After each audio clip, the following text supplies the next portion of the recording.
მაგრამ გასვიანი არის რჩეული მეცნიერთა შორისთანაც. აი ასეთი პიროვნება აქ მოგზანდა და თქვენს წინაშე თავისი სიტყვა თქვა კაცი პიროვნება, რომელიც არა მარტო ფილოლოგია, არა მარტო ღვთისმეტყველია თუ გნებავთ, არამედ გასაოცარი მე დღეს 1 საათი ვისაუბრე დაახლოებით მასთან და ვერ გავძეხი.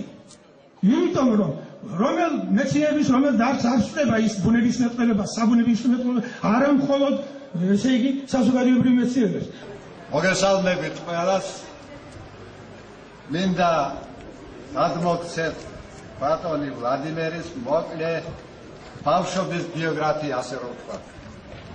ვლადიმერ ვახანია ის პიროვნება, რომელიც უახლოესი ადამიანია ჩემი ოჯახისათვის. 45 წელია რას მის მშობლებს და მას ვიცნობ. ვიცნობ მის სანათესაოს, მათ წრეს, მათ შორის არ მეგულება ვინმე, რომელიც საზოგადოებისაგან სიყვარულისა და პატივცემას არ იმსახურებს. თვითონ ვლადიმერ ვახანია ბავშვობიდან იყო ბეჯითი და შრომის მოყვარე. ის წარჩინებით სწავლობდა ზუგდიდის მე-4 საშუალო სკოლაში. სკოლის დამთავრების შემდეგ სწავლა გააგრძელა პეტერბურგში. მიიღო უმაღლესი იურიდიული განათლება. იქვე დაიწყო შრომითი საქმიანობა.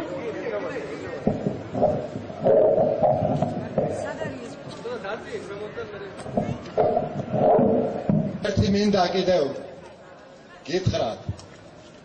შეიძლება ვინმე მიფიქროს, რომ ის პეტერბურგში იმიტომ წავიდა სასწავლებლად, რომ ის ბავშვობიდან იყო რუსული ორიენტაციის.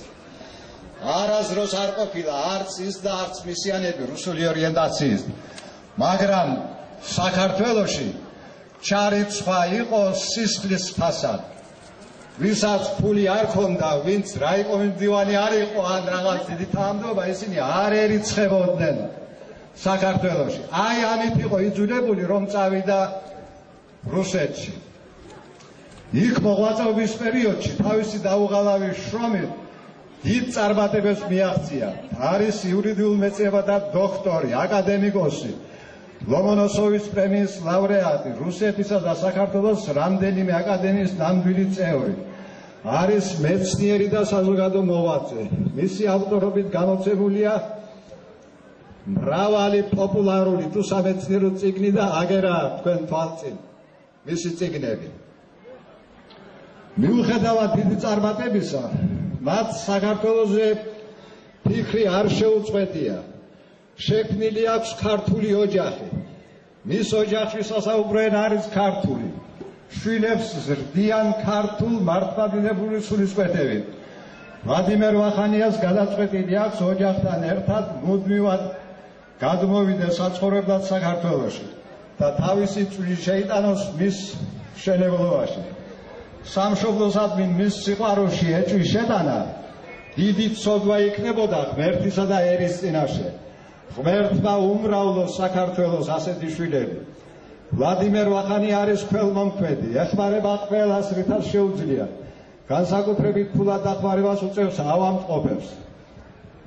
აპირებს თავის მშობლიური მე-4 სკოლის კეთილმოწყობას, რაც მისასალმებელია. ის აპირებს მშობლიურ ქალაქ ზუგდიდში ზუგდიდის ღვთისმშობლის ხატის დაბრძანებას. 12 ოქტომბერს თბილისის აეროპორტში მომხდარი ქმედება ვლადიმერ ვახანიას მიმართ იყო ჩვენი აზრით გაუგებრობა. გონია კაცმა შეიძლება შეცდომა დაუშვას, მაგრამ მისი ღირსება შეძლოს მისი აღიარება. ჩემი აზრით რაც მოხდა, ეს რიგითების შეცდომაა, მაგრამ ვერ ეყოფ განბედაობა მისი აღიარების. პირიქით, შეეცადნენ ვახანიას დაშინებას. საცხოვრებელი სახლის ეზოში დაუმტვრიეს ავტომანქანა, რაც ანდაზას მაგონებს. კაცი ცხენს ვერ მოერია და უნაგირს ამწრევდაო. მათი მცდელობა წყაროს წყალში თევზის ჭერა, მაგრამ იქ თევზი არ არის და არც ვლადიმერია ვინმეს აგენტი. მართალია ცალკეულ ადამიანების უზნეო ქმედებები რწმენას უკარგავს ადამიანებს, რაც უნდობლობას იწვევს მთავრობის მიმართ და სახელს უტეხს სამართალდამცავ ორგანოებს. მაგრამ ეს მგონი ასე არ არის. დღეს ჩვენი თავმეყრის მიზანია მივაწყდინოთ მას საქართველოს პრეზიდენტს და მთავრობას. ვთხოვოთ მიიღონ სათანადო ზომერი ჩვენი თანამოქალაქის ვლადიმერ ვახანიას მოქალაქეებრივი უფლებების აღსადგენად. მადლობა. სიტყვა ეძლევა სოფლის მეურნეობის მეცნიერებათა დოქტორს პროფესორს გენო თოდუას. ცნობილი საზოგადოება მოგესალმებით ადგილობრივი მეცნიერების სახელით და მინდა სოლიდარობა გამოვუცხადოთ ბატონ ვლადიმერს ამ შემთხვევაში როგორც დაზარალებულს. მე არ შეგვიდგები ბატონ ვლადიმერის ბიოგრაფიას, მის მოღვაწეობას. ერთადერთი კი მინდა თქვა გულისკევილით, რომ ჩვენი დღევანდელი შეხვედრა აქ მართებული იქნებოდა, რომ რომელიმე მისი წიგნის პრეზენტაცია ყოფილიყო. აი ეს იქნებოდა მისასალმებელი, რა თქმა უნდა, მაგრამ ხდება. ესეც შევიკებინი დღეს ხარი დაუჭიროთ კიდ აქცია დავარქვათ ჩვენს გულისკევილს, მისდამი, რაც მას შეემთვა.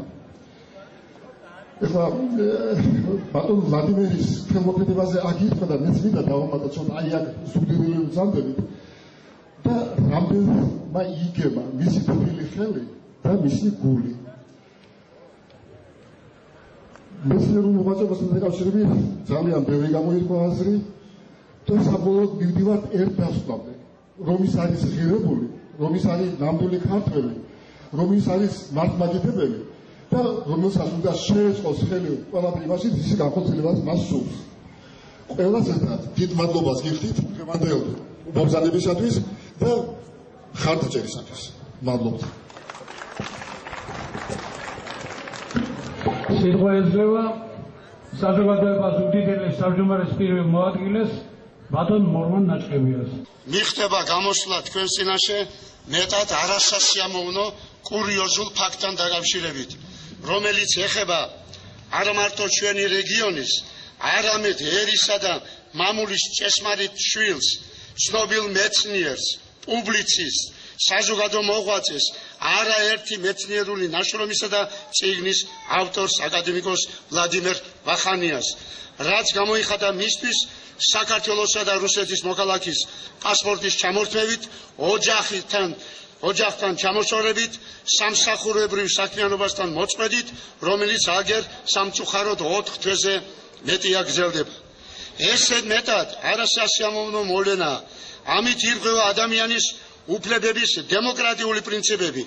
ამიტომ როგორც მოქალაქე, ამ ქვეყნის შვილი, როგორც საზოგადოება ზუგდიდელი წარმომადგენელი, ღიად ვაცხადებ, თუ დამნაშავეა, დაუმტკიცდეს და აგოს პასუხი კანონის სრული პასუხისმგებლობით. მივმართავ უდიდესი თხოვნითა და მოწიწებით ჩვენი ქვეყნის პრეზიდენტს და თავისი ჩვეული ყურადღებით მოეკიდოს და შესაბამის კომპეტენტურ სტრუქტურების მეშვეობით საბოლოოდ დაუსვას წერტილი ამ საკითხს კანონის სრული შესაბამისობით. და ბოლოს მინდა ვთქვა, ჩვენი სასიხადულო მწერალი ჭაბუ ამირეჯიბი შესანიშნავად ამბობს დათა თუთაშხიარში, შენს სამშობლოში შენი ოჯახის დესპანი უნდა იყო და სამშობლოს გარეთ კი შენი ერის დესპანი, რადგან შენი საქციელი შენი ოჯახის სახეა და გარეთ კი შენი ერის. სწორედ ცხოვრება თუ გინდა ეს არის. სწორედ ამ ცხოვრებით ცხოვრობდა და ცხოვრობს ბატონი ვლადიმერ ვახანია და ღრმად ვარ დარწმუნებული მისი ცხოვრებისეული კრედოდან და მწამსიდან გამომდინარე შემდგომში